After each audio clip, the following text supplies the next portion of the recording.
If you were at all worried that you didn't have enough Bravo content, don't you worry, because Bravo is announcing a lot of new shows, and I'm going to get into all of it and my thoughts and rumors that I've heard about casting, etc.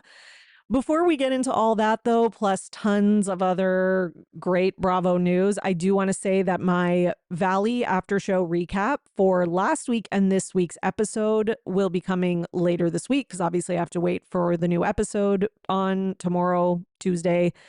So yeah, look out for that. Check back on your feed because it's coming at you soon.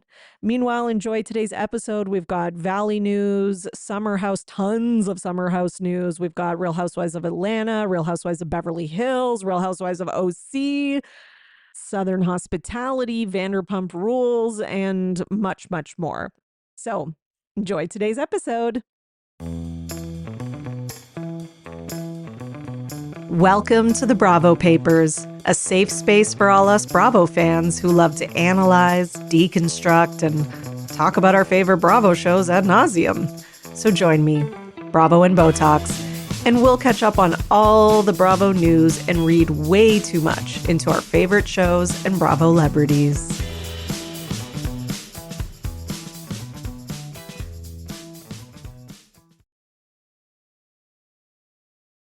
Hello, everyone, and welcome back to another episode of the Bravo Papers, Bravo Weekly News, here with your host, Emily, also known as Bravo and Botox, here to bring you all the gossip, news, tea, word on the internet, street, all that stuff.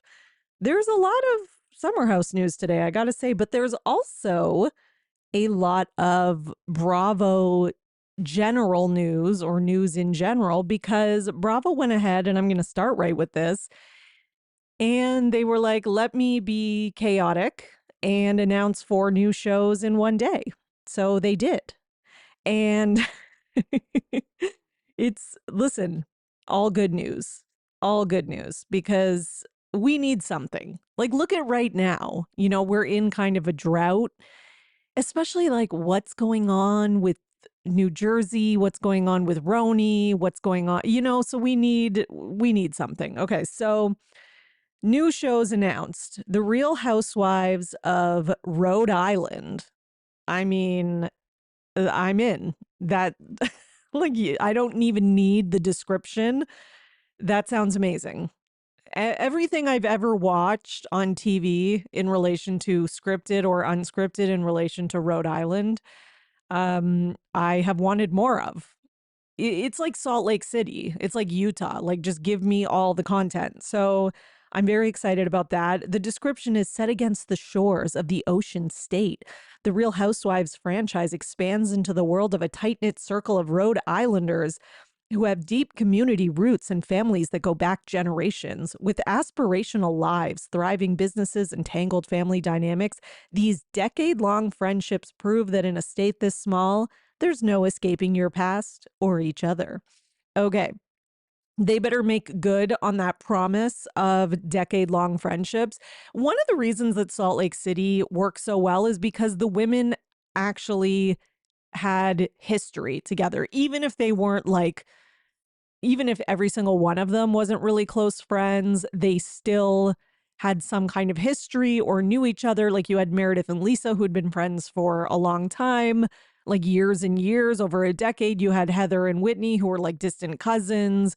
They all went to high school together. Like, that's what we need, because I think one of the reasons, and we'll get to this today, why RHONY didn't work is because it doesn't seem like they had any real friendships before the show. Like, it was like a bunch of strangers hanging out. So which you can have one or two who are like new or don't know each other, but to have like the whole cast be disjointed, it's just not enough. Okay, so the other one, this is the one I am the most excited about. Like, beyond excited, is Ladies of London. Okay. And those of you who listen to this podcast regularly, who are Patreon subscribers, know that I just recently, as in like last summer, marathoned Ladies of London. I had never watched it before, and I had only watched Caroline Stanbury on Real Housewives of Dubai.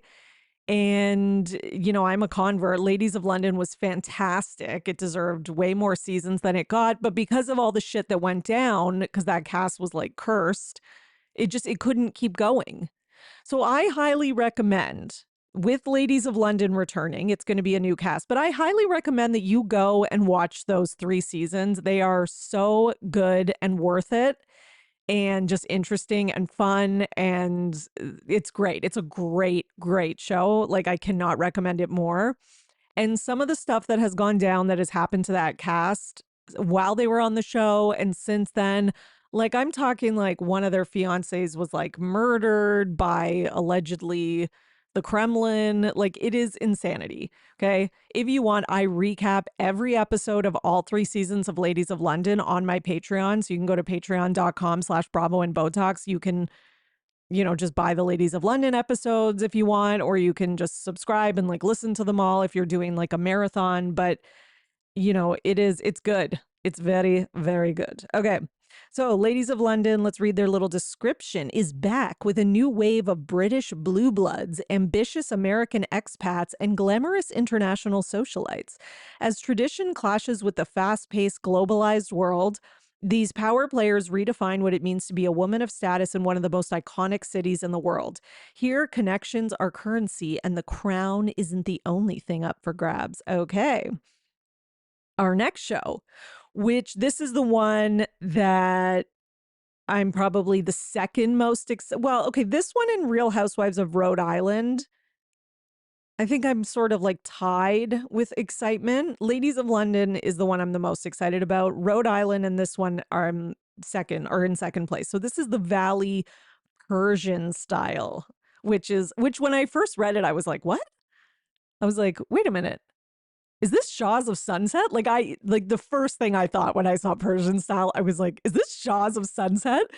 And it is. So yay. Because we have Reza, Golnessa, and Mercedes, which I was a huge Shaws of Sunset fan. Listen, the show was always good. It did get so toxic. Mike Shoehead is a piece of garbage, and he should never be on TV again. He should be in prison. But that being said, I do think that there are stories to tell with the remaining cast who are not, domestic abusers like Mike Shoehead. But, I know that some people are still kind of like, with Reza because of the stuff he said to MJ. Listen, the stuff he said was, arguably unforgivable. But that being said, if she and him have moved forward, I'm down to watch their dynamics and their friendship. Do I always like Golnessa Gigi? No, I'm not a fan of her. Listen, none of them are good people. No one said that ever. Okay? They're all bad people. But again, there is a tried and true formula to Bravo, which is casting bad people with personality disorders. So we're going forward. Okay. So they share an unbreakable bond, the 3 of them, one built on years of friendship, fiery clashes, and the kind of history that never fades. They also share a deep connection to their Persian culture, something that runs just as strong in the group of friends they now call family. As they take on the next stage of life in the Valley, their world is bigger, their circle is bolder, and their challenges are more real than ever. As we'll see, their next chapter in life isn't quieter, it's just more complicated. Okay, yay. Next. Okay, this is the one I'm the least excited for, although then I learned something about it that made me slightly more excited, which is Wife Swap, the Real Housewives edition. So when I first heard this, I was kind of like, wah, wah. Because, I was hearing like, okay, it's going to be like Emily Simpson is going to like switch with Melissa Gorga. And then and then they had like Wendy was going to switch with like, I don't know, somebody else who I don't even remember because they're boring. And like, just none of the people that I heard, and I don't have any like guarantee that these were the people they were thinking, but this was like the word on the street / internet. I was not excited about any of the people. I'll just say that. Maybe it was like Rachel Fuda. I can't remember, but it was all people I was like, whatever. However, now I have heard that it's possibly not the Real Housewives swapping with each other, but with regular people. So I don't know if that's like you're going to put a normal person in like to live with Joe Gorga. That could be interesting. I may have changed my mind. So if that's the case, they need to make that clear because that's a lot more entertaining. So it says when a real housewife takes off her stilettos and steps into a real housewife's shoes, all bets are off, as two of entertainment's most iconic franchises are mashed up, leading to laugh out loud moments, personal epiphanies, and an opportunity to see if the grass is truly greener. Okay. Now, so that could be good. It could be terrible, but it could be good. Listen, I wasn't fully sold on like Love Hotel, and it's like the best show of life. I'm obsessed with it. I need like 65 more seasons, like just put it on my TV forever. So you never know. It could be amazing. We'll see. Andy Cohen says that the Real Housewives of Rhode Island is going to give Real Housewives of New Jersey a run for its money. Okay, he said the cast is incredible. I'm going to be honest, I saw pictures of the alleged cast, and just based on the pictures, this is going to be a good show. That's all I'm going to say. Okay, that's all I'm going to say. He says they are very Italian. Rhode Island is such a small state, and they all kind of know each other and overlap. It's an incredible group of women who have really interesting connections. I think it's really going to surprise people. It also kind of makes me like reading this is like, are they just not bringing back New Jersey? Like, is this the way that they're going to soften the blow and be like, okay, guys, we just don't talk like kind of like how they did with, they just do that. They're like, oh, Dallas is on pause or whatever's on pause. And then they refuse to say it's canceled. And then they just never mention it again. Like, is that what they're doing? That could be what they're doing. And then, Andy says, well, they're in Rhode Island. It's coastal, even more Italian with deep families. Okay. He says it does kind of remind you of early Jersey in a weird way. Then what do we say? And then they asked, did the network do a thorough background check? And Andy says, when we started Jersey, nobody had done anything illegal. I mean, people need to stop. Like, yeah, you should do background checks, but like also, yeah, sometimes you can do one and you're not going to find anything because they haven't been caught for something yet. that is the truth of the matter. So yeah, that sounds great. Listen, we need more. I'm glad they recognize that, and I'm glad they're bringing us more. Speaking of that, there is a rumor. We're going to talk about Summer House now. There is a rumor that Summer House, and again, I do not have anything. This is not verified. This is just like literally, I read this on Reddit, and I'm just going to share it with you. But there is a rumor that the future of Summer House will possibly involve a Valley type spinoff. Okay. With people such as, with anchors such as Paige, Lindsay, Amanda, and other women that they know. It's going to be more about like their lives in the city and their personal lives, and not necessarily like exactly like housewives in that they're going to be like overlapping as often, but they will overlap sometimes kind of thing. I don't know. That sounds kind of boring. I think that's a waste of Lindsay's talent. Like, I don't know. Maybe like some people would want to, like maybe people who enjoy like watching like the bed sore crew just like lie around and scroll on their phone and then go do a photo shoot and whatever might be down with that. To me, I don't know. I need it to be like, if they're going to do that type of show, it needs to have the same, like not the same level of toxicity, but it needs to have drama like the Valley does. And again, I don't need as much drama as the Valley because the Valley's like on crack with drama, but like it needs to have something. I'm not just going to watch like Amanda and Kyle like run Loverboy and her like pretend she like owns a bikini company. Not that she's not really doing that, but you know what I mean? She's partnering, whatever. But like, I'm not going to watch that and then watch Paige like go on tour. Like, I just think that's not, I don't want to watch Lindsay like, talk about breastfeeding either. It's just, I'm fine with them talking about the personal stuff, but are we also like, what else is there? That doesn't really seem like enough, you know? So I don't know. So that's one thing that's said. Then the other thing is said that Summer House will continue with Jesse, Wes, Sierra, and Lexi as anchors. Okay, I guess. Now this does kind of tie into a possible announcement because Jesse did an Amazon Live and he said that the reunion, that there was a big announcement that they were all surprised by. This has obviously led to tons of speculation. Everybody's like, what's the announcement? There's a few possibilities. I'll tell you what I'm thinking. It could be that one that I just said.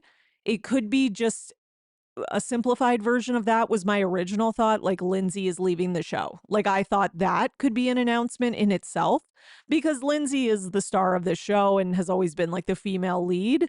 So for her or Kyle to leave would kind of be like that would require a big announcement, right? They've been there since season 1, they're the OGs.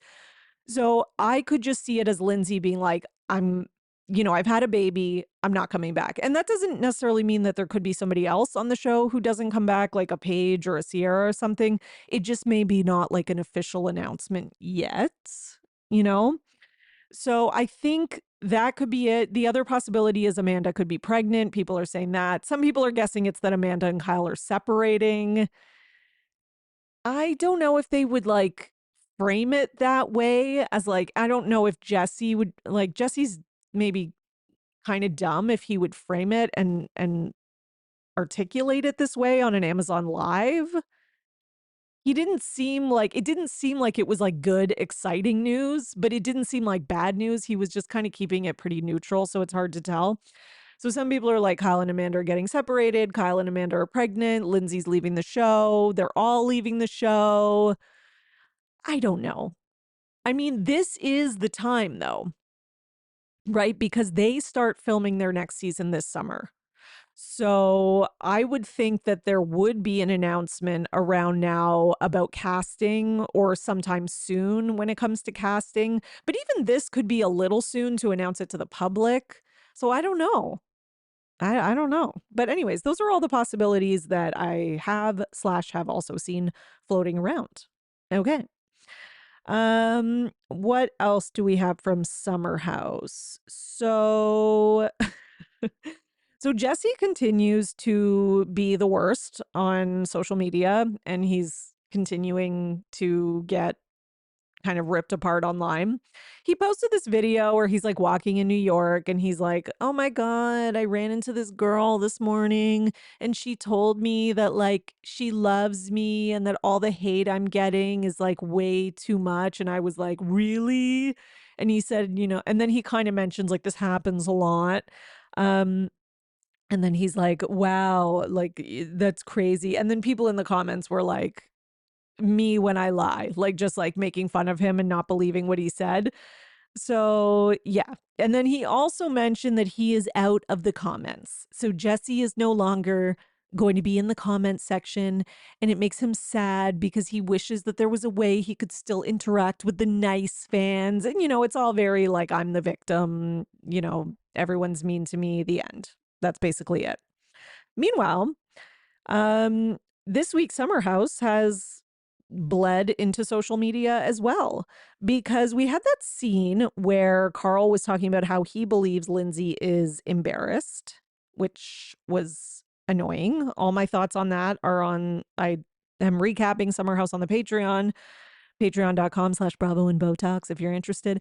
And Lindsay responded on her Instagram story and she said, "Sadly, I did not see this convo until last night, and therefore I wasn't able to address it at the reunion. But here's what I will say. Number one, what are we in middle school? Embarrassed is not the word here. This man, my best friend of 8 years /fiance/partner, blindsided me and publicly humiliated me on national television with less respect than you would have for your own enemy. Why on earth would I need to go to his soft launch for his bar that wasn't even opening yet? Which brings me to number two." See, this is why I don't want Lindsay's talents wasted. Lindsay's talent is like losing her shit and she just can't help herself. She just can't. And that's a great reality star. This is why I don't need Lindsay on some show of like, here's me, like making content because I'm an influencer. Like, no, I need more. So then she says, this leads me to number two. Number two, I didn't attend said launch, not because I was embarrassed, but good try. I didn't attend because why would I go 3 hours deep into New Jersey in the middle of rush hour traffic on a summer Thursday for a bar that at the time didn't even have a location locked in, and that you're talking about opening in Brooklyn, the complete opposite direction, question mark. Call me when it's actually launching, but I'm not going to waste 8 hours of my life to go celebrate him talking about potentially doing something at some point, maybe in the future. Call me when it's opening. Number three, after watching the season back, I don't think I'm the one throwing quote unquote jabs at his concept. Pretty sure a lot of people had a lot of opinions on this endeavor, and it wasn't me. Okay. Tell us what you really think, Lindsay. Um, I mean, she's right about that last part because the faces are facing, as the children on the internet say. Okay, because when he's telling Jesse about that, Jesse's face is like, he's like, so it's like $10,000 a month lease. And Jesse's like, oh, wow. Like, it's not, Lindsay's not the only one who has opinions. Let's just be honest. So then Carl replied, like, I love these two. Okay. Carl said, this had nothing to do with her coming to New Jersey or the soft bar event. Zero. I was asked a question by Kyle about why she's making jabs all summer, and I regret even saying anything about her because here we are with the post-episode story rant and bullet points about something that has nothing to do with that conversation. Well, it does have to do with that conversation because that's what she's responding to because you said she was embarrassed. Like, so I don't get what he's saying. Like, I guess he's saying they're talking about jabs that she's made throughout the season. I don't really think she's made jabs. Like, first of all, Lindsay says what she thinks. Like, she doesn't, like, jabs kind of implies passive aggressive, and that's not Lindsay. She's aggressive, if anything. She says what she thinks directly. And the only kind of like comment she made this season has just been like, well, I'm not going to the event. He doesn't even have a location. Was so fine. Okay, I guess if you're gonna call that a jab, it's a jab, but it's she only said the one thing. Like I don't like it's not like she's been like constantly bringing it up and poking at it all season. Like I think they're like I feel like Kyle was just like this really is Kyle's fault. He really is like just trying to start shit, which he did. This is why Kyle's a good producer. Okay, like ghost producer or whatever. So then Lindsay responded, of course, because she must have the last word. She says, hey, Carl, which complimentary, not derogatory.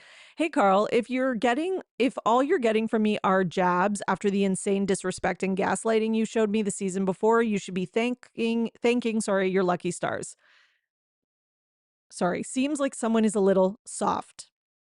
Okay, I owe you literally nothing. I shared a space with you all summer. We are not friends, nor will we ever be. Okay. I mean, I guess that just about sums it up, I think. Oh, speaking of soft bar, um, Carl is doing his best to crowdfund. He posted an Instagram reel thing saying our crowdfunding campaign is live. I'm sure his plan B of filing for bankruptcy will help him out with the crowdfunding. I just think this is insane. And I also think that Bravo celebrities, as well as the audience, need to remember that just because this person is on TV does not mean that they are a business person or know anything about business. It is clear that Kyle, Jesse, Paige, etc., all think this is a terrible idea. They've said it in their roundabout, passive, nice way. Lindsay's the only one who has said it directly. Actually, I think Lindsay's the only one who's being helpful, if anything, because Carl needs to hear this. He actually needs Kyle to tell him this. But again, they're all being quote unquote soft on him. And I think the sobriety thing has something to do with it because there's a lot of people, including a lot of audience members, who are confusing the criticism of Carl's bar with the criticism of sobriety. Nobody is saying that it's not a good idea to have a sober space or a sober bar or something like that. It can be done, and it has been done. Can it be done? Yes. Can Carl do it? No. Can it be done in maybe this setting in New York City? Also, maybe no. Like it maybe a brick and mortar in New York City isn't the same as opening it up in like a smaller city or town in like a suburban or there's just other ways to do it. And I think Carl driving around doing pop-ups and stuff actually does work and is a good idea. But I think doing this like as like a $10,000 a month rent in Brooklyn, which by the way, like is actually pretty low, but still super high. Like if you crunch those numbers, like he's fucked. There's no other way to say it. Like, sorry, I'm sorry. Okay. And like I come from that industry. Like I've never owned a bar, but I worked in restaurants for over a decade. My husband worked in restaurants for 25 years. He's been a bartender, kitchen, all sorts of roles. My two best friends are restaurant owners. Like I do know this area. And one thing, and I have tons of friends who own restaurants and still work in the industry. It's like just because you are sober doesn't mean you have what it takes to own a restaurant. Like the restaurant business is so difficult, and coming at it as someone who's never worked in it, like I take offense to that when people open restaurants who've never worked in the industry, have no experience with service and hospitality. And a lot of times it's people like Carl who have this like rosy vision of it and they have no idea what it is. So, and rant. Okay. And again, it has nothing, I'm not criticizing him being sober or wanting to open a sober space. If he was opening a place with alcohol, I would be just as critical and I would assume it's going to fail. I'm sorry. Because it is such a volatile, like hardest business to open, arguably, in terms of like brick and mortar. Okay, let's get to what else do we need to talk about? Let's get to Lexi and Jesse. So Lexi was on Watch What Happens Live. She was also on the Vial files. So she's been doing a lot of press and kind of getting a lot of heat for the amount of press that she's been doing. Listen, there's a such thing as being oversaturated, right? Yeah, you know, we saw that with Lala after Scandival, after season 11, especially. It was like people were like, shut up.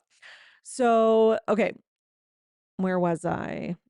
Okay, so Lexi on Watch What Happens Live says the most shady thing Jesse ever told her was that West used the Sierra situation to get famous. Okay. Oh my God. Listen, it's either he said that or Lexi is pissed and she just wants to burn Jesse's world down. It's one of the two. So I don't know. I like maybe it's hard for me to believe that West going into the show even knew that doing that would make him famous because he seemed kind of like unaware of how big the show was or what it could do for him.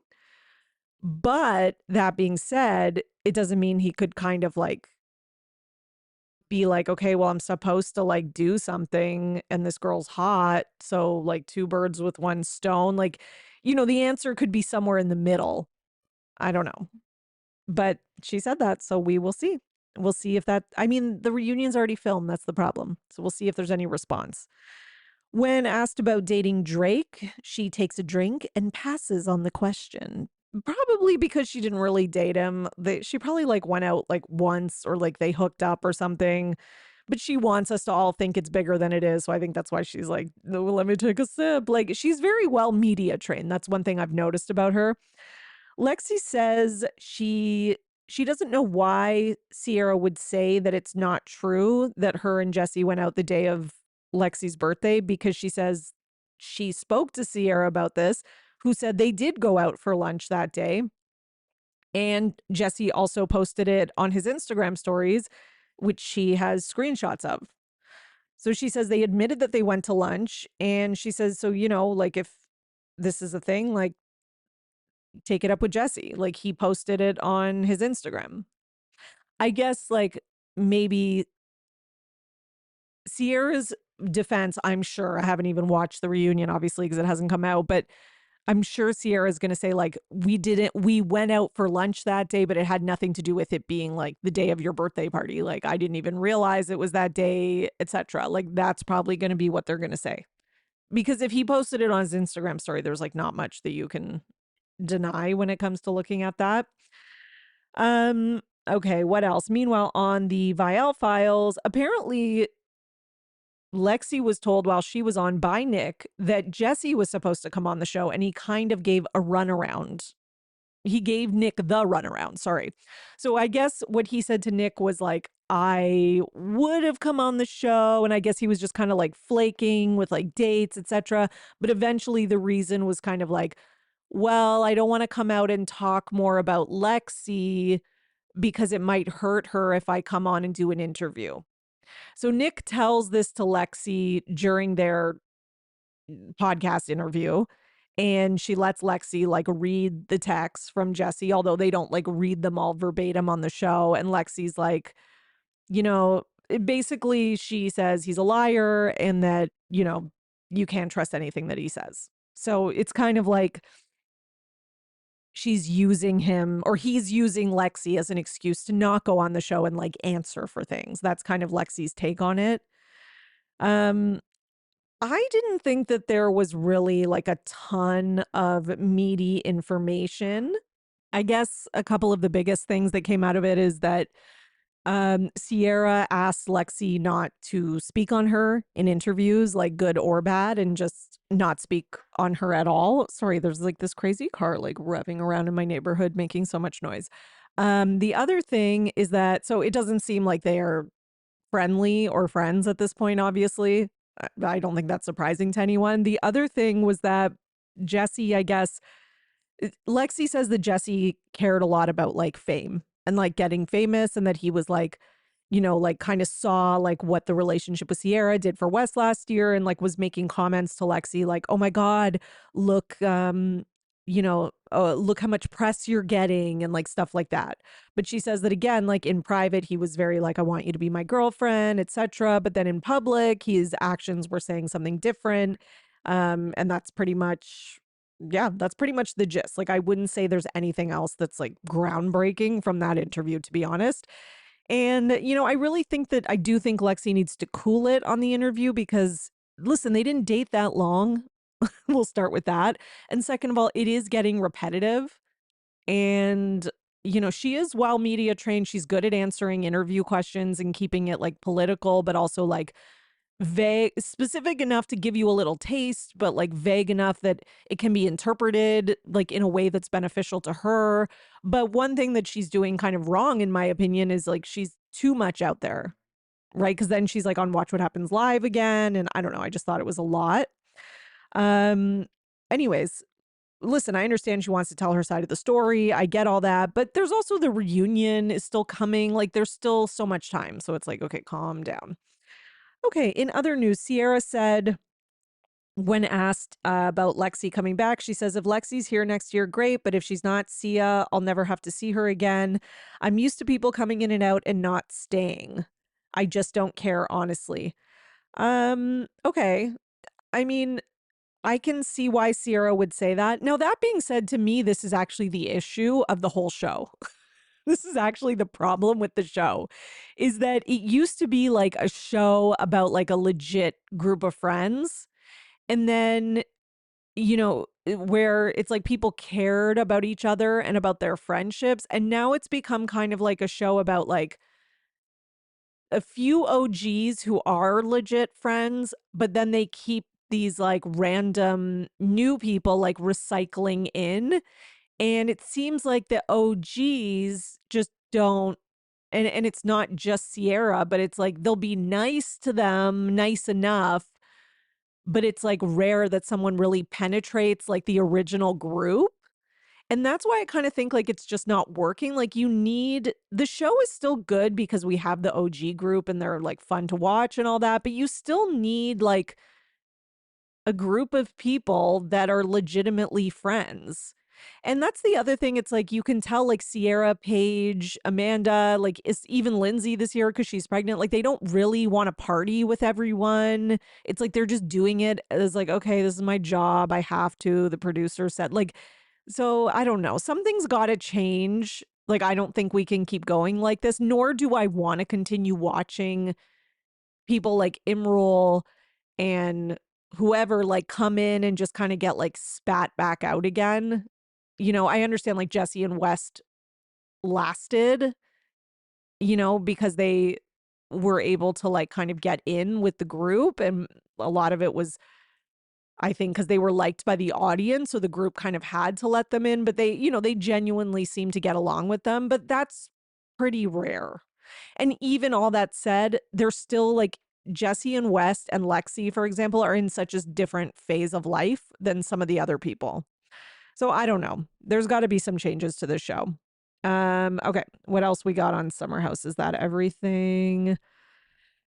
Um, oh yeah. So Imrul was in this week's episode and he was completely edited out, which is crazy. So at Face Reality 16 posted an Instagram like behind the scenes look, and you can see at the table like Imrul is clearly he was literally sitting at the dinner scene when they go out for dinner, like next to next to Carl, and you just don't see him at all. Like it's crazy. Like they're giving him like the axe, I guess, which I don't know. It's annoying. I feel like they're not really trying. I don't know. I feel like the same way with Gabby. Like, I feel like Gabby has a much more interesting personality than some of the other people on the show. Yet we're seeing other people's like family and lives in such dynamic ways. And I just feel like they gave that to Gabby first season and then she's never gotten it since. Like, I don't know. Okay. So the last thing from Summer House is that Paige DeSorbo suggests, and this is a headline from Reality Blurb, so take it with a grain of salt, but suggests ex-boyfriend Craig Conover's romance with Natalie Buffett shows he didn't get me at all. So a report has surfaced that Craig is dating this Natalie person, who is blonde. And on Giggly Squad recently, Paige said, I'm not kidding. Every guy I've ever dated, I feel like immediately dates a blonde after. So she's not talking about Craig specifically, but she's just talking about this topic in general. But of course, people are going to connect it to the fact that her most recent ex is dating a blonde. So obviously, right? And so Paige continues, and I'm like, oh, you didn't get me at all. And then she says, I kind of like it because I'm like, oh yeah, we weren't for each other. We didn't mesh. What else did she say? She recalls like her modeling days when she was younger, where she would ask if she booked something and her mom would be like, no, they went with a blonde. And Paige would be like, in her head would register it as like, oh, well, I'm not blonde. So like, I didn't even compete against that girl. Like, I guess that was her way of like making herself feel better if she didn't get it. And then she talks about like something with her dad where he was like talking to like a little girl when she was little who was blonde and she was like, who is that girl? And it was like the first time she'd seen her dad like interact with a child other than herself. And then she jokes that it traumatized her. And now she has a deep rooted thing with blondes. Okay. So that was, clearly this was meant to be kind of a light, funny conversation, but, Paige is getting some quote unquote hate for it because people are like, stop talking about the breakup, stop implying things like this is your way of like throwing shade at Craig because he's dating someone else now, like, etc. But yeah, I mean, that's the hard thing when you have a podcast like Paige's. It's like you do have to talk about things and your experiences, and then they can be connected to things like that. Do I think this is purposely kind of like shade towards Craig? Yeah, maybe, possibly. Like it might be kind of like just her way of being like, this proves like, look, guys, like Craig and I were never meant for each other. But again, it could also just be like it happened to come up that way. So I don't know. I'm over this breakup. That's one thing I'm going to say for sure. So let's talk about RHONY here, because one thing that came up with all those new announcements was also some shows that seem to be missing, including RHONY. So a lot of people noticed that after 15 seasons, 2 casts, it seems like The Real Housewives of New York City has been canceled because it was not on the list of shows that have been picked up by Bravo for a new season. Now, Andy has since responded. He responded to a story by The Cut and said, this is a cute story, except it's not canceled. Okay. Bravo flagship RHONY does seem like it's going off the air, but I guess it's being said that it's on quote unquote pause. Okay. But people are really treating it like it's canceled. right? But Andy has said multiple times that it is not canceled. It's on pause for now. An insider told Page Six that, quote, "We're trying to figure that show out. We want to figure it out. We think there's still life in it." I mean, I actually agree with that. And then Entertainment News posted, Bravo says the Real Housewives of New York City is not canceled. And Jessel responded and said, "What an emotional roller coaster. I thought I was going to have to go back to filming the wingman taco eating content permanently." Listen, they can build a show. Jessel, Lindsay, I don't know who else, but those two I like. Andy also responded by posting some like hand pointing down emojis, pointing at a comment that said, "Nothing has happened with RHONY that's different from before. Bravo made those announcements earlier this week. Weird story." Yeah, so I guess like Bravo made these announcements about what shows it was renewing, and there's like no difference in terms of RHONY, I guess, but there is, like, it's just that people noticed and that the list came out and people are like, well, what the fuck? So Bethany has something to say, because Bethany always has something to say. And she says, "It's poetic, it's bittersweet. It's the end of an era for me personally and for that show." Okay, Bethany, you were already not on the show and never going to be back on it.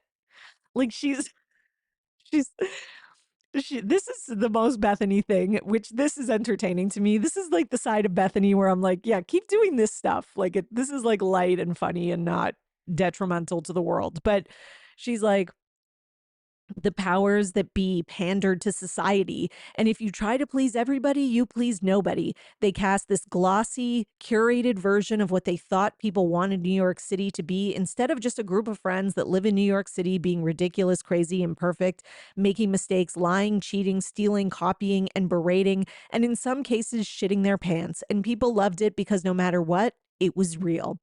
I mean, she has a point in terms of the curated version of what people wanted, like the glossy curated version. Nobody ever wanted that, though. Like, I don't recall anyone ever saying that. In fact, it was kind of the opposite. I think Bravo, I think what they were right about is that people wanted a more modern, diverse cast. But what they were wrong about is that we didn't want a modern, diverse cast that is curated and glossy, right? Like, you can give us a diverse cast that represents New York more, but make it be like an authentic group of friends and make them be messy, make them be personality disorder messy, and make them not be like influencers who like care too much about their image, or I'm sorry, but Jenna Lyons, who's like, again, like just people that care too much about how they come off. Like you need people who are like in it fully and who aren't worried that it's going to destroy the other kind of public personas that they have in other areas. Like you need people who are like fully lean into the reality TV thing. And I'm not saying that this cast didn't have personality disorders or dramatic aspects or weren't like fucked up in their own ways, but it wasn't in like a entertaining reality TV show type of way. It's like they had good stories to tell. They had like interesting personal lives and stuff like that for sure, but they weren't like, most of their personalities were not like entertaining and dynamic enough for reality television. And that's my biggest critique for sure. Okay. So that's what Bethany has to say. But again, all that being said, Andy's still like, "Nope, not canceled. We're good." Okay, let's talk about the Real Housewives of Beverly Hills, because Sutton Stracke was on the Jeff Lewis show, and apparently Avi has been fired. So we all know Avi, her assistant. She has parted ways with her longtime property manager, Avi, and there are rumors that this was a bitter fallout. So she does reveal on Jeff Lewis that she let go of Avi, and also that she hasn't spoken to Garcelle since she quit. She has not spoken to her. However, she expressed that she's sorry if Garcelle felt hurt by her in any way and hopes that they can eventually work things out and repair their friendship. In regards to Avi, she gives a very vague, runabout answer where she says that Avi is no longer working for her, but they're still close because he's like family. But no, he doesn't work for her. When asked if he got another job by Jeff Lewis, she says she doesn't know if he's found another job.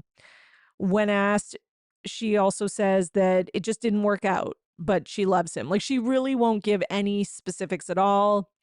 She says they're very close. He's like family, but then has no idea if he's gotten another job. Like, it doesn't make any sense. And it's clear to me that she's trying to hide shit. Like, it's very clear. um Meanwhile, we have a bit of a follow-up story. So if you remember, Kyle Richards' daughter, Sophia, sorry, I got them mixed up, was, doing like a TikTok talking about how she had lost her hair because she was taking a weight loss drug, Manjaro, I believe it is.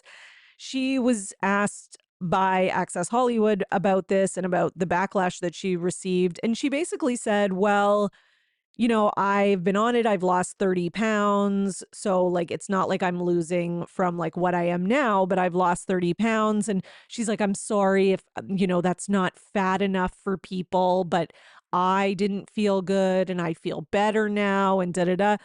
Here's the problem, Sophia, is that you right now with 30 more pounds, it's not like a debate. You are objectively and categorically not fat or overweight or obese. Okay, so let's start with that. You may feel fat or not, and I'm saying that like, I'm using it in the way that she's saying it, which is like derogatory, even though I don't think it is, by the way. But she is saying that since she felt that and didn't feel good about herself, that it's okay that she took it. Here's the thing, like, you can be 120 pounds, you can be 100 pounds, you can be 90 pounds, and you can still feel fat and want to lose weight. It's called, for many people, it can be an eating disorder or disordered eating or body dysmorphia. I understand what she's saying, that like for her, she feels better. That's, she wanted to lose 30 pounds, whatever. That's fine. But, it isn't really what the weight loss drug is intended for. Like, it is intended for people who are dealing with actual being like seriously overweight or obese, where it's causing them like health complications and problems. It's not really intended for people who are a size 4 and would like to be a size 0. And it's being used for that. That's the thing. It's being used by people because they are skinny, but not skinny enough. That would be my criticism of it. And again, it's her body. She can do whatever she wants. There's no law. But I'm not going to believe for 1 second that she went to the doctor and the doctor was like, you are morbidly obese and you need to go on this. Your body mass index is that, like, I just don't believe that. I think she has money and she was able to afford it. And like every other rich person, she can take it whether she needs it or not. And that's fine. The world's not fair, but just admit that. Just admit, I wanted to be thinner. I went and got this and I'm thinner. Yay. Like, that's what she wanted. Like, I wish people would just own it instead of like, being like, sorry if I wasn't fat enough for you guys. Well, again, like a person who has anorexia who's like 100 pounds. I'm not saying you have to be 100 pounds to have anorexia, but let's just pretend that there's this fictional person could be like, I want to take it because I want to be 80 pounds. Like, is that okay? No. Like, it has to get to a point where, like, you know, if you're losing all your hair because you're taking it, maybe something is going on. But again, I don't think she is losing all her hair. I think that's just bullshit and she's trying to sell us stuff. And I think that the whole situation is annoying, like, all around. Because number one, she's acting like, she needs to be on it, which she doesn't. Just say you wanted to be on it. That's all we're asking. Just say you wanted to not be a medium, you wanted to be an extra small. That's all you have to say. Just be honest about that. And then stop pretending that you're losing your hair because you want everyone to buy some bullshit supplement that you're selling on TikTok. Okay, and rant. Let's talk about Dorit and PK. So PK, apparently Dorit and PK are again on the verge of losing their $8 million LA mansion as they struggle with tax debt. Even though before they were apparently out of pre-foreclosure, I don't know, now they're on the verge of losing it. So here's what we know, okay? Wait, let me find it. So they purchased their $8 million home under Dorit's LLC. But now the Franchise Tax Board, which collects state taxes in California, has suspended the LLC. The suspension puts their home in danger of foreclosure. So again, it's at risk, basically.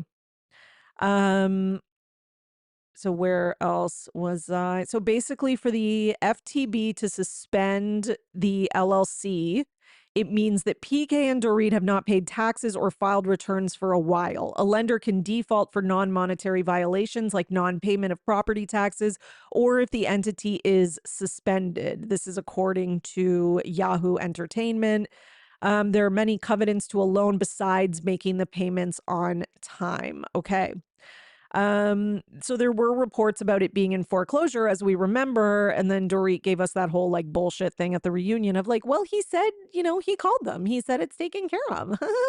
So yeah, but listen, they originally bought the home for 6.45 million in 2019. So yeah, we will see what happens, I guess, with that, but it seems like I don't know, man. It seems like they need to just sell it and like move on. Like, I don't know if Dorit's keeping it for the show or what's going on, but she clearly they can't afford it. Maybe she needs to move in with Erica. She's got new wallpaper. I'm sure there's a pull-out couch in there. did that did that fancy designer put a pull-out couch in the family room? Okay. The other thing that we found out about Dorit and PK is that PK has filed for joint custody of children in legal battle with Dorit, and he is asking the court to terminate Dorit's request for spousal support, which I'm not surprised at because does PK have any money for spousal support? I mean, I'm like thinking Dorit's got more money than him at this point. So I don't know what the fuck is going on with these two. Their finances are just out of whack. I would just love to see all their finances. I would love, like, if you're like, if I could see anyone's finances, like, I don't want to see the people who I know have a lot and are fine. Like, I don't need to see like Kyle's or Sutton's. I want to see Dorit's. I want to see Dorit's checking. I want to see what they owe. I want to see peak. I want to see everything. I would find that very entertaining, I think. But, I'm a nosy bitch, I guess. Okay, let's go to Real Housewives of Orange County. Because Katie made a TikTok story, and there have been so many rumors about Katie not getting along with the cast. I believe I talked about that last week or the week before, but she made a TikTok story that said, Katie but mama to my babies. What does it say? Baby mama to my husband. Kate to my siblings, bug to my childhood bestie, liar to my coworkers. Ooh, okay. Okay, looks like listen, I don't know what's happening, but I'm team Katie. I'm riding for Katie, okay? Unless we get there and she like killed someone, I'm going to ride for Katie. I mean, I reserve the right to change my mind at any moment, but for now I'm riding for Katie. Because fuck those women. I don't know what happened, but fuck those women. Okay. Then we have Tamra Judge, and here's why I was so right about fuck those women. Because we have Tamra Judge posting some workout video. Oh no, sorry, not Tamra, Jennifer. And Tamra comments, "You look amazing. Hard work pays off." And then Jennifer replies, Jennifer Pedranti, and says, "You are walking proof of that." Oh no. Did Jen just give in that fast and she's friends with Tamra again? And are the mean girls ganging up on Katie? Like, I'll kill people. I don't like that at all. Okay, let's go to what else we got. We've got some Real Housewives of Atlanta news. Shamia was on Watch What Happens Live and she was very emotional about her friendship breakup with Portia, which last night's episode, we really got to see the start of that, of it breaking down. And, Andy says to her, like, she's asked a question about it. They go to commercial break, they come back, and Andy's like, you were like really emotional during the commercial break. And Shamia's like, this is just really hard. Like, you can tell that Shamia really cares about Portia, and this was a friendship that she didn't want to break down. And Andy kind of reassures her and he's like, you will be friends again. And she's like, thank you, and she's like holding back tears. It was actually kind of sad. Um, but I don't know. So, it seems like there's, based on what I saw on last night's episode, it seems like Shamia feels like the friendship is not even. And it seems like Portia's the type who like wants blind loyalty. And yeah, it's just, that's not a good mix. It's like one person feels like they're the bigger star. It's like you almost become like their sidekick, but then the sidekick starts to get upset because they feel like they're not getting the same support from the main character. And, we've seen this happen 1,000 times. But it seems like they do have an authentic friendship since they were children. So that does make it kind of extra hard. Um, Meanwhile, on the after show, Shamia is questioning how Angela could forgive Portia, but not her after, the whole Bailey Q incident. And really what Shamia says is like, Portia's the one who said it. I just laughed at it. So why am I not being forgiven? She also echoed that sentiment on Watch What Happens Live. Angela says it's because she expected more from Shamia. She said, as like a wife and, a woman with a family, like she would expect Shamia to kind of stand up for her and stand up for like those principles and not be laughing at somebody saying that they're going to be fucking your husband, basically. So yeah. Angela, in a interview as well with Side Dish, also doubles down, calling Portia a whore again. So nothing like some good old fashioned slut shaming, I guess. Normally people would be very mad about this, but since it's Angela and everybody loves her, the audience is like, yay, Angela, go slut shaming. But listen, I think the reason is because people are seeing it more as like just Angela using it as like a comeback to what Portia said about her husband. And I think people feel like the husband thing was so far out of line that it's okay for Angela to also go far out of line, and that it's like tit for tat. Like that's kind of, it's like, well, you said that, so, we can't defend you now, even when Angela does call you a whore, even though we do not like that and we shouldn't be calling each other that in the first place. But still, I'm just saying, I think that's people's thinking. At least that's what I'm getting from the internet. Shamia Morton also says in an interview that if there was one thing she could undo, it would be the awkward space in her friendship with Portia Williams. She says the fact that she is listening to other people is ludicrous to me. History has proven I ride for you over and over again. And then Marlo Hampton commented on this and said Shamia has always been a loyal friend to Portia. It's unfortunate when the other party is not loyal. So it seems like there seems to be more than just Shamia kind of implying that Portia's not loyal. I mean, I agree. I don't think Portia's loyal at all. I've never seen Portia be loyal to anybody, so except herself, really. Meanwhile, Kenya's hair spa, a story comes out by the Jasmine brand, who has been in trouble for false stories before, but saying that Kenya Moore's hair spa appears abandoned after RHOA departure. Kenya responded to this and said, very reckless to regurgitate a false story. We are open and servicing clients when we are open. Book today. And then she puts the booking information. I'm a proud self-made Black woman with multiple businesses since I was 17. Stop playing in my face. And then people in the comments reply and said, it's not true. My homegirl went there last week and she loved the experience. Somebody else said, this is not true. I was just there last week. And another person said, not true. I got my hair done there last week. It was my second time. I loved it. The atmosphere is beautiful. Okay. So go Kenya. I hope your business thrives. Okay. I hope you did not waste your daughter's college fund, etc., because that would be bad. No, but I really do wish Kenya success. Because, I do think she's worked hard and she has done an amazing, unlike many other Bravo celebrities, she has done really well with the Kenya Moore hair care. Like she's gotten it into major stores, all that kind of stuff. And, again, just like I said about Carl, though, opening those brick and mortars can be tough. It's a tough one. Okay, let's go to the Valley. I have been blocked by Jax for the second time. So back when he was still on Vanderpump Rules, around that time, his last season, he blocked me. Okay.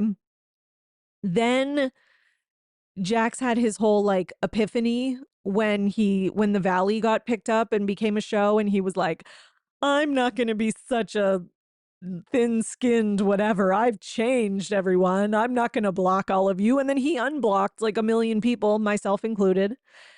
Now, I just noticed this last week I have been blocked again. So, so listen, just like not that we needed any more evidence, but Jax has not changed. Okay, Jax is still jaxing.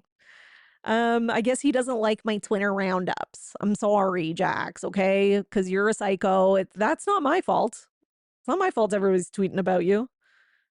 I have to share them. Okay.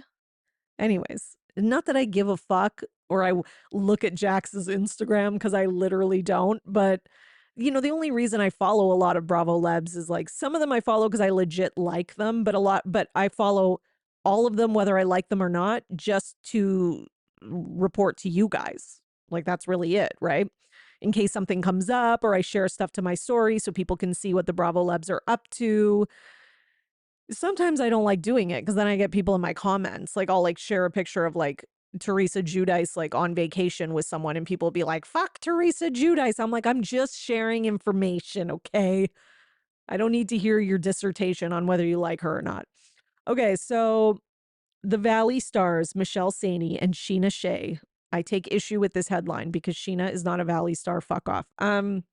Clap back at Tamra and Teddy for making fun of Michelle on their podcast. So basically what they said is that Michelle is robotic, that she sucks the air out of the room. Does she have any personality, etc.?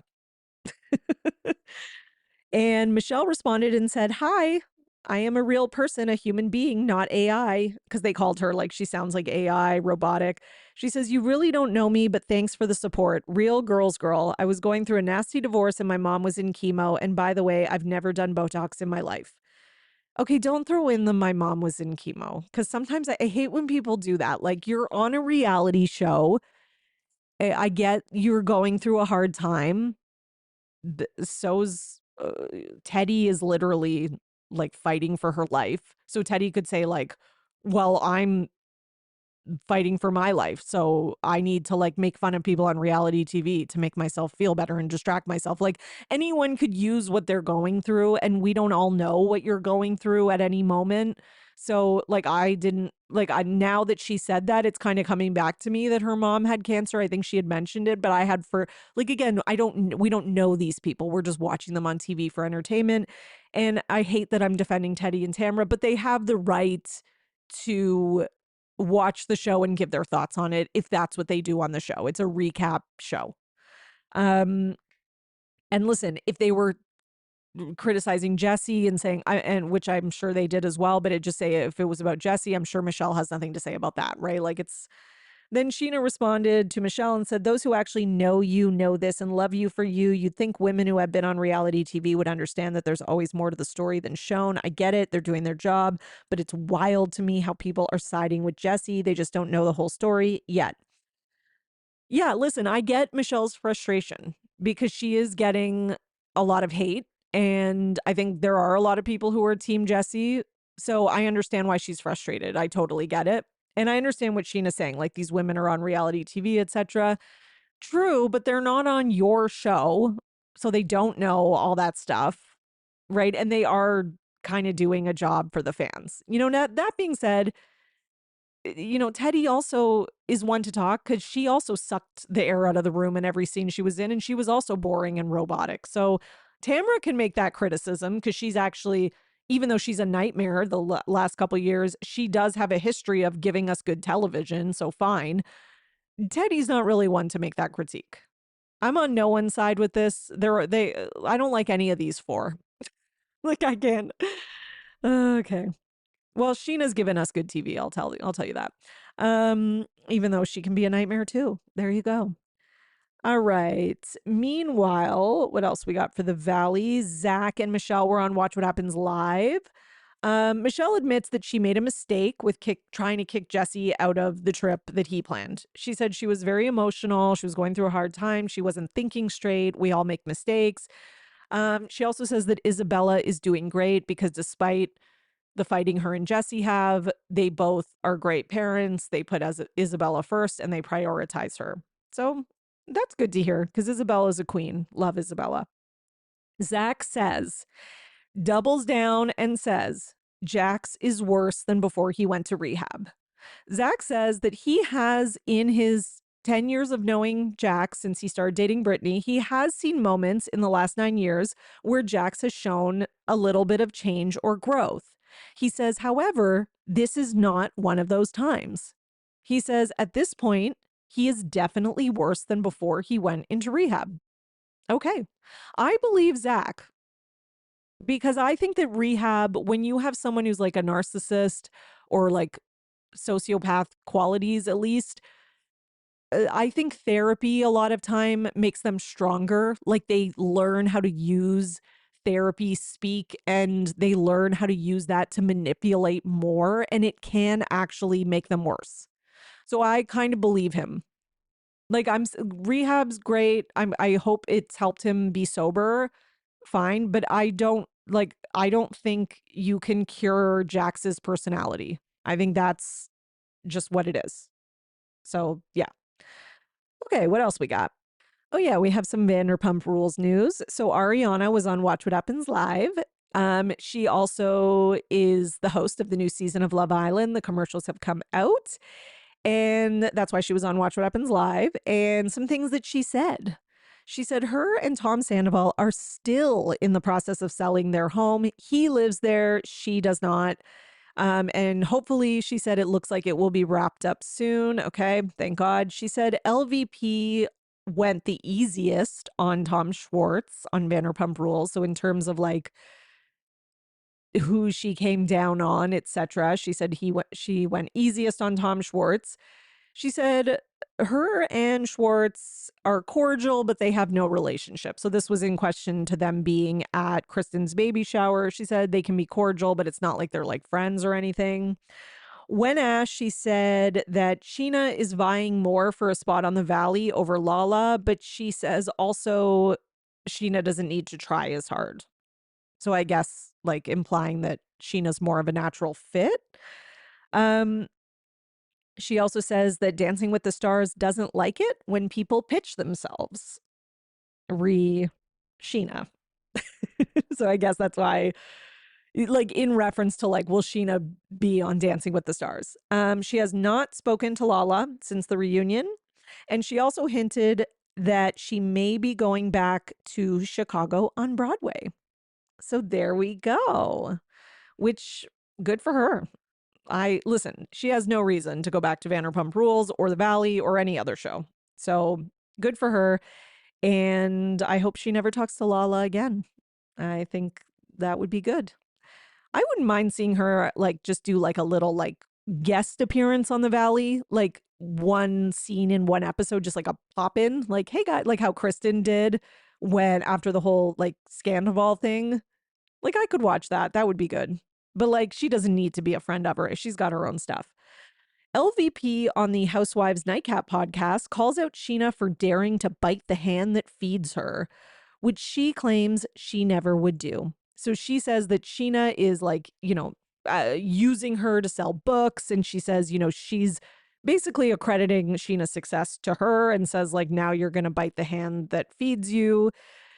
Yeah, I mean, I guess I would have to change the statement a bit to bite the hand that fed you because, you can't really deny that LVP has had a role in Sheena's success and in Sheena having a show and a platform and all that. But to be honest, the cast, again, the little ones, they do grow up and, they've kind of grown up and they don't really need her anymore.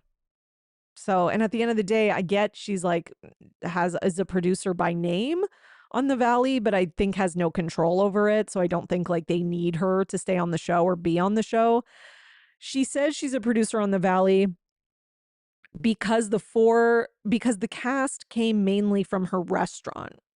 I mean, only 4 people came from her old show. Like, I don't see what she's talking about. Like, saying the main cast, like, it's just Jax, Kristen, and Brittany. Wait, and then is there anyone else? I said 4. I don't know why I said 4. Sheena, I get like the rest of them didn't come from like weren't like main cast. Like, I don't know. This is a stretch, LVP. I'm sorry. Okay, let's go to our last story, which is good news, but maybe bad news, which is that Emmy and Will from Southern Hospitality are engaged.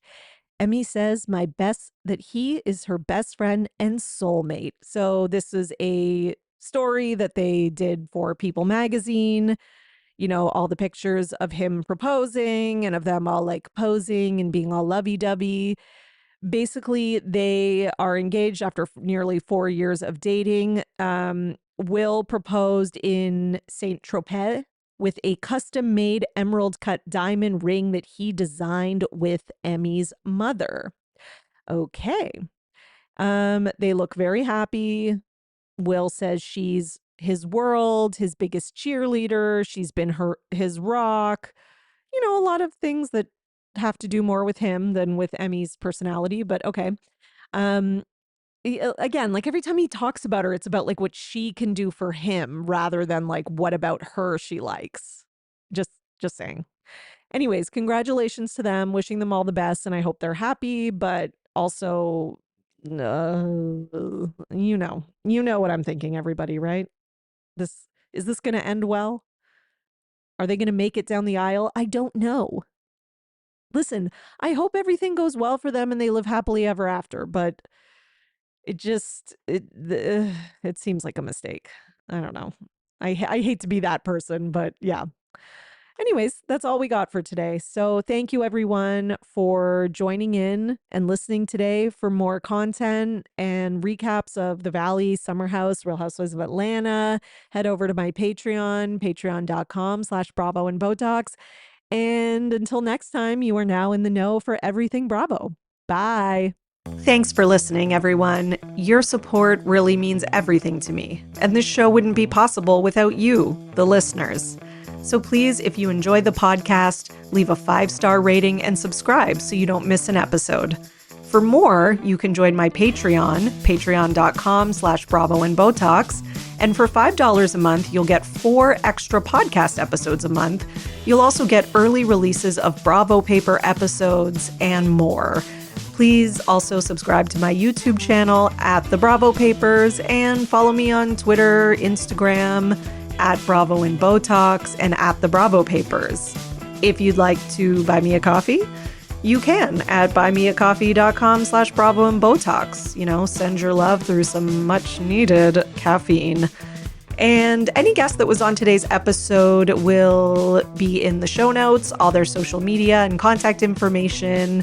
So thank you so much, everyone. Keep overanalyzing Bravo.